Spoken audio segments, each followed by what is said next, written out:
नमस्कार, राम गुलाम online classes में आपका स्वागत है। डीएलएड सेकंड सेमेस्टर के प्रथम प्रश्न पत्र वर्तमान भारतीय समाज एवं प्रारंभिक शिक्षा में आज पढ़ेंगे आदर्शवाद के प्रमुख सिद्धांत एवं शिक्षा संबंधी बातों को। इसके पहले वाले क्लास में हम लोगों ने पढ़ा कि आदर्शवाद किसे कहते हैं, इसकी शिक्षण विधियों के बारे में जाना, इसकी परिभाषा के बारे में जाना आदि। आदर्शवादियों के अनुसार इसके प्रमुख सिद्धांत कौन कौन से हैं उसके बारे में जाने। ये आदर्शवाद या आदर्शवादियों के विचार हैं। पहला, वास्तविक जगत मानसिक और आध्यात्मिक है। वास्तविक जगत मानसिक और आध्यात्मिक, इसके बारे में चर्चा कर चुके पिछले क्लास में। दूसरा पॉइंट है, आदर्शवाद मनुष्य में विश्वास करता है क्योंकि मनुष्य में चिंतन, तर्क, बुद्धि का अपार भंडार होता है। अगला पॉइंट है, जो कुछ मन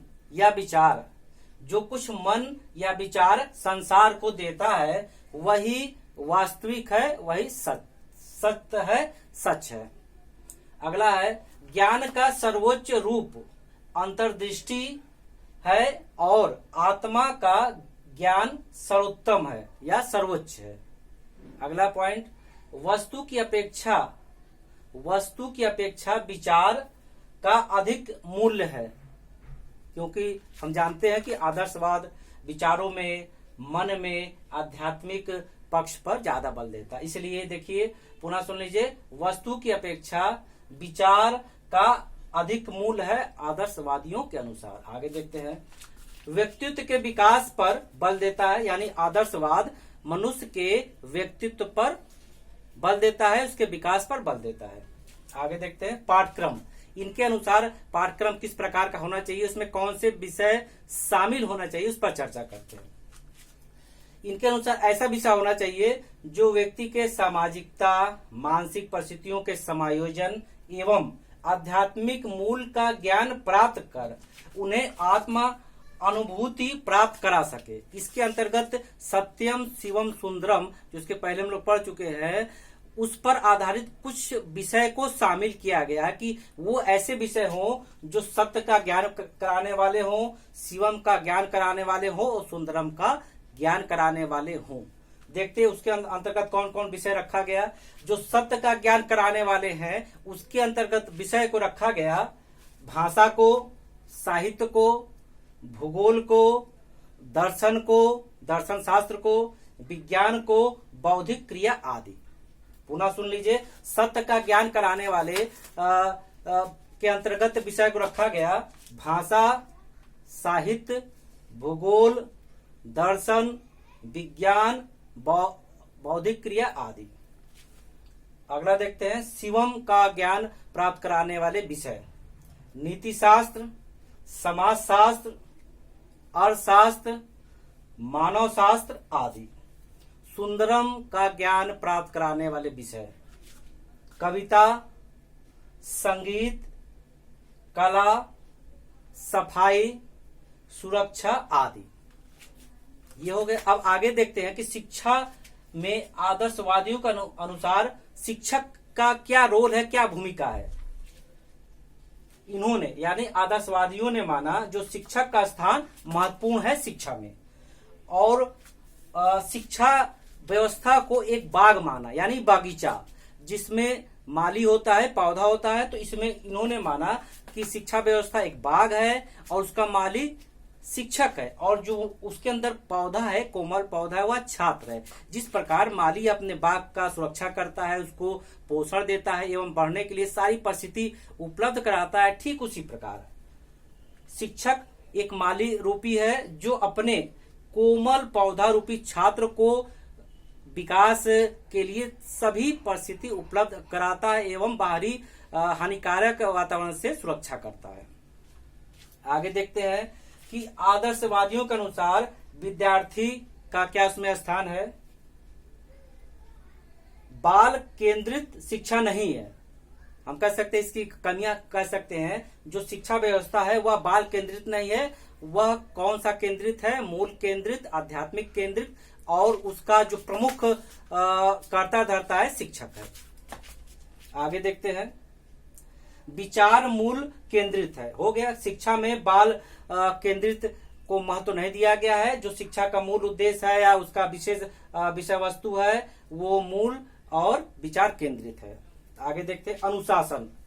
आदर्शवाद के अनुसार अनुशासन किस प्रकार का होना चाहिए? इनके अनुसार कठोर अनुशासन नहीं होना चाहिए, क्योंकि कठोर अनुशासन से बच्चे बिगड़ जाते हैं। तो किस प्रकार का होना चाहिए? स्व अनुशासित, यानी स्व अनुशासित अनुशासन के पक्ष में आदर्शवादी हैं। आगे देखते हैं विद्यालय। विद्यालय का क्या रोल माना है?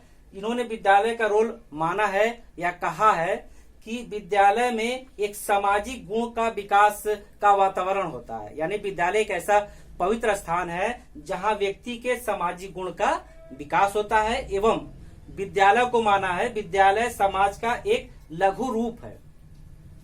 विद्यालय समाज का एक लघु रूप है। प्रश्न बन जाता है कि किस वाद ने या किस दर्शन में विद्यालय को समाज का एक लघु रूप माना है? तो आदर्शवाद। और इसके बाद ये भी विद्यालय को माना है कि एक शैक्षिक परिवेश का निर्माण करने में विद्यालय की महत्वपूर्ण भूमिका होती है। आप जानते हैं घर पर रहते हैं तो शायद आप छुट्टी में नहीं पढ़ पाते, लेकिन विद्यालय जाना होता है, उसका टाइम है, अनुशासन है। शुरू में जाएंगे, प्रेयर होगा, पहला घंटी या टाइम टेबल के हिसाब से पहला से लेकर लास्ट तक घंटी पढ़ेंगे, बीच में लंच होगा, यानी सब विषय के लिए अलग अलग समय सारणी होती है। तो आप एक शैक्षिक माहौल मिलता है हमको पढ़ने का और बौद्धिक ज्ञान में वृद्धि करने का। अब इसके आगे देखेंगे, इसका मूल्यांकन देखेंगे कि आदर्शवादियों के अनुसार जो ये शिक्षा व्यवस्था की गई उसमें क्या कमियां हैं, क्या अच्छाई है। आदर्शवाद के गुण और दोष देखते हैं। उसके पहले देख लें आदर्शवाद के अनुसार शिक्षा का मुख्य उद्देश्य। आदर्शवाद के अनुसार शिक्षा का मुख्य उद्देश्य बालकों को सत्य की खोज एवं एकता का ज्ञान प्राप्त कराना है। ये भी एक उनका उद्देश्य है। अब देखते हैं आदर्शवाद का जो शिक्षा व्यवस्था था उसका क्या गुण क्या दोष है। पहले गुण देखते हैं, यानी अच्छाई देखते हैं। शिक्षा का मूल उद्देश्य, इनके अनुसार शिक्षा का मूल उद्देश्य बालक को इस प्रकार शिक्षित करना कि वह अपने विचारों को स्वतंत्र रूप से अभिव्यक्त कर सके। यानी शिक्षा के माध्यम से उसके व्यक्तित्व का विकास करना कि वह अपने विचारों को स्वतंत्रता पूर्वक व्यक्त कर सके। आगे देखते हैं, इस प्रकार को शिक्षित करना कि जीवन के उद्देश्य निर्धारण में शिक्षा उसका सहयोग करे। आगे देखते हैं अगला, अध्यापक को एक कुशल मार्गदर्शक माना है।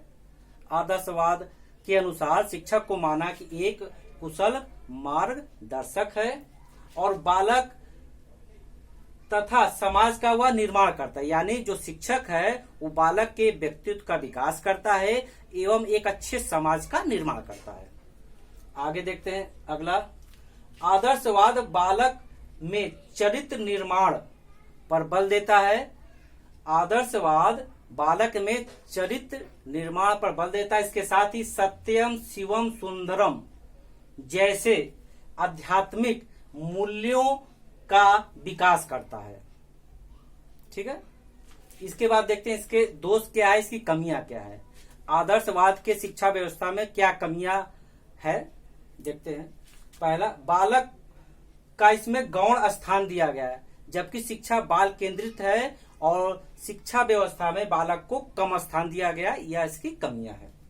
जबकि अध्यापक को प्रमुख स्थान दिया गया है और जबकि शिक्षा बाल केंद्रित है, जबकि ये उल्टा हो रहा है, इसलिए कमियां है। शिक्षा जब बाल केंद्रित है तो बच्चों को अधिक स्थान मिलना चाहिए, महत्व मिलना चाहिए शिक्षक को इसके बाद। खैर आगे देखते हैं दूसरा, वर्तमान समय तकनीक और औद्योगिक का युग है। जो वर्तमान समय चल रहा है तकनीक का औद्योगिक युग है, जिसमें बेरोजगारी और जनसंख्या वृद्धि एक मुख्य समस्या है। जिस क्षेत्र में आध्यात्मिक शिक्षा का कोई रोल नहीं है, यानी आध्यात्मिक शिक्षा इस समस्या को समाप्त करने में या कम करने में किसी भी प्रकार का सहयोग नहीं कर सकती, इसलिए यह इसके कमी के अंतर्गत है।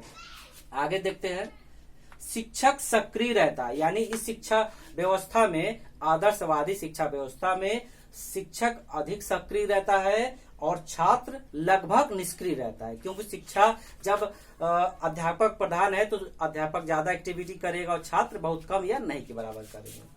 आगे देखते हैं, दर्शन शास्त्र की तीन शाखाओं के बारे में प्लेटो ने भी कहा है कि दर्शन की तीन शाखाओं की चर्चा किया है। उसका नाम लेते हैं।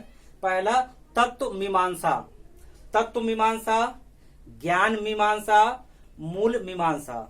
इसका संक्षिप्त जान लेते हैं। दर्शन की वह शाखा जिसमें तत्व संबंधी समस्याओं की विवेचना की जाती है उसे तत्व मीमांसा। दर्शन की वह शाखा जिसमें ज्ञान संबंधी समस्याओं की विवेचना किया जाता है, ज्ञान मीमांसा। मूल मीमांसा, दर्शन की वह शाखा जिसमें मूल संबंधी समस्या की विवेचना किया जाता है, वह मूल मीमांसा कहलाता है। इस प्रकार आज हम लोगों ने अध्ययन किया आदर्शवाद। इसके बाद हम लोग अध्ययन करेंगे प्रकृतिवाद, क्योंकि आदर्शवाद में जो महत्वपूर्ण बातें थी हम उसको कई बार दोहराए बताए। इसका ये तात्पर्य है कि वो बातें इस विषय वस्तु में महत्वपूर्ण स्थान है। जो प्रश्न बनता है उसको भी बताएं। आप आवश्यक जो प्रश्न है या आवश्यक बातों को नोट करते चले, जिससे आपके पास एक अच्छा नोट्स तैयार हो जाएगा।